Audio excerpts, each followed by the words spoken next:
जो बदला ना जा सके उसे एहसान कहते हैं, जो सबको बदल दे उसे इंसान कहते हैं। किताबें तो बहुत सारे लोगों ने लिखा, लेकिन जिसे बाबा साहब अम्बेडकर जी ने लिखा उसे भारत का संविधान कहते हैं। नमस्कार मित्रों, आज की वीडियो है बाबा साहब डॉक्टर भीमराव अम्बेडकर जी द्वारा लिखी गई पुस्तकों के बारे में। उन्होंने कितनी पुस्तकें लिखी और उनकी सबसे प्रसिद्ध और सबसे ज्यादा बिकने वाली पुस्तक कौन सी है, इसके लिए आप लोग पूरा वीडियो देखिएगा और पसंद आए तो हमारे channel story line audio cast को लाइक और सब्सक्राइब कीजिएगा। भारत गणराज्य के संस्थापक पिता और भारतीय संविधान के प्रमुख वास्तुकार बाबा साहब को कोलंबिया यूनिवर्सिटी ने विश्व का नंबर 1 स्कॉलर घोषित किया था। पूरे विश्व में बाबा साहब डॉक्टर भीमराव अम्बेडकर जी अपनी किताबों और डिग्रियों के लिए जाने जाते हैं। डॉक्टर भीमराव अम्बेडकर जी को आधुनिक भारत के सबसे ओजस्वी लेखकों में गिना जाता है। तो आइए मित्रों जानते हैं उनकी लिखी हुई उन 20 पुस्तकों के बारे में। नंबर 1,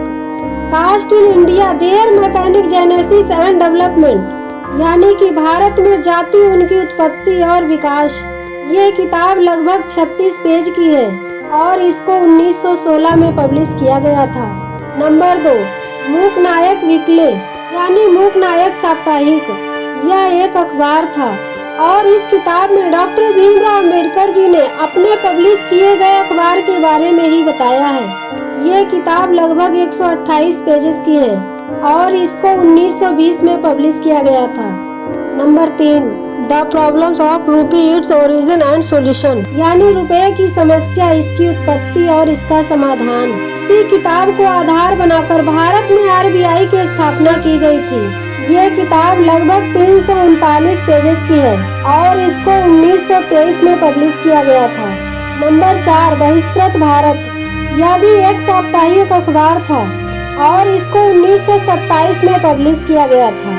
नंबर 5, जनता वीकली यानी जनता साप्ताहिक, यह किताब लगभग 336 पेजेस की है और इसको 1930 में पब्लिश किया गया था। नंबर 6, एनिहिलेशन ऑफ कास्ट, यानी कि जाति पाति का विनाश, ये किताब लगभग 415 पेजेस की है और इसको 1936 में पब्लिश किया गया था। नंबर 7, फेडरेशन वर्सेस फ्रीडम, यानी संघ बनाम स्वतंत्रता, ये किताब लगभग 162 पेजेस की है और इसको 1939 में पब्लिश किया गया था। नंबर 8, थॉट्स ऑन पाकिस्तान, यानी पाकिस्तान पर विचार, ये किताब लगभग 398 पेजेस की है और इसको 1940 में पब्लिश किया गया था। नंबर 9, रानाडे गांधी जिन्ना, यहाँ पर इस किताब में रानाडे गांधी जिन्ना की जो कहानी है उसके बारे में बताया गया था और उनके व्यवहार के बारे में बताया गया था। ये किताब लगभग 31 पेज की है और इसको 1943 में पब्लिश किया गया था। Number 10, mister Gandhi and emancipation of individual, यानी गांधी एवं अछूतों की विमुक्ति, ये किताब लगभग 162 पेजेस की है और इसको भी 1943 में पब्लिश किया गया था। Number 11, what Congress and Gandhi ji have done to the individual, यानी कांग्रेस और गांधी जी ने अछूतों के लिए क्या किया। ये किताब लगभग 112 पेजेस की है और इसको 1945 में पब्लिश किया गया था। नंबर 12, पाकिस्तान और द पार्टीशन ऑफ इंडिया, यानी पाकिस्तान और भारत का विभाजन, ये किताब लगभग 471 पेजेस की है और इसको 1945 में पब्लिश किया गया था।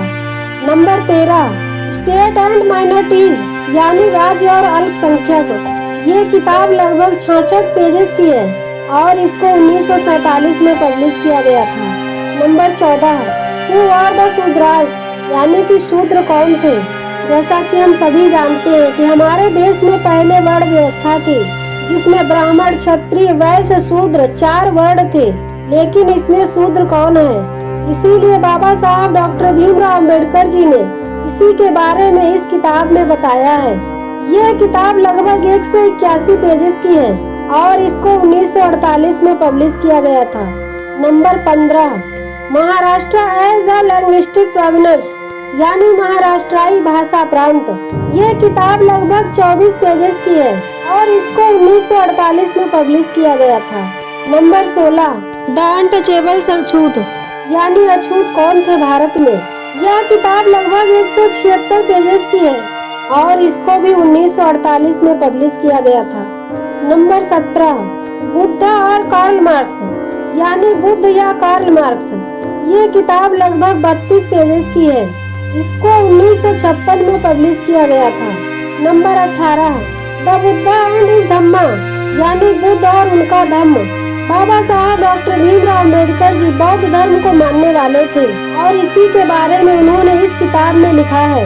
ये किताब लगभग और इसको 1957 में पब्लिश किया गया था। नंबर 19, राइडल्स इन हिंदुइज्म, यानी कि भारत में जो हिंदू धर्म है इसको चलाने वाले कौन से लोग हैं, इसी के बारे में डॉक्टर भीमराव अम्बेडकर जी ने इस किताब में इसका जिक्र किया है। ये किताब भी लगभग 294 पेजेस की है और इसको 2008 में पब्लिश किया गया था। Number 20, Manu and the Shudras, यानी मनु और शूद्र कौन थे, इसके बारे में डॉक्टर भीमराव अम्बेडकर जी ने इसमें जिक्र किया है। ये किताब लगभग 31 पेजेस की है और इसको भी 2008 में पब्लिश किया गया था। अब जानते हैं डॉक्टर भीमराव अम्बेडकर जी की कौन सी किताब सबसे प्रसिद्ध और सबसे ज्यादा बिकने वाली है। पहली पुस्तक थी द प्रॉब्लम ऑफ रूपी, इट्स एंड सॉल्यूशन, यानी रुपए की समस्या, इसकी उत्पत्ति और इसका समाधान। और दूसरी पुस्तक थी हु वर द शूद्रास, यानी कि शूद्र कौन थे। यहाँ पर यह उल्लेख करना जरूरी है, बाबा साहब डॉक्टर भीमराव अम्बेडकर जी की निजी लाइब्रेरी राजगृह दुनिया की सबसे बड़ी निजी लाइब्रेरी थी और इसमें 50,000 से भी अधिक पुस्तकें थी। डॉक्टर भीमराव अम्बेडकर जी 64 विषयों के विशेषज्ञ थे। हिंदी, पाली, संस्कृत, अंग्रेजी, फ्रेंच, जर्मन, मराठी, फारसी और गुजराती के अलावा डॉक्टर भीमराव अम्बेडकर जी को 9 और भाषाओं में ज्ञान था। तो मित्रों, ये वीडियो आप लोगों को कैसी लगी? बाबा साहब डॉक्टर भीमराव अम्बेडकर जी के बारे में आपकी क्या राय है, कमेंट कीजिएगा और हमारे channel story line audio cast को लाइक और सब्सक्राइब कीजिएगा।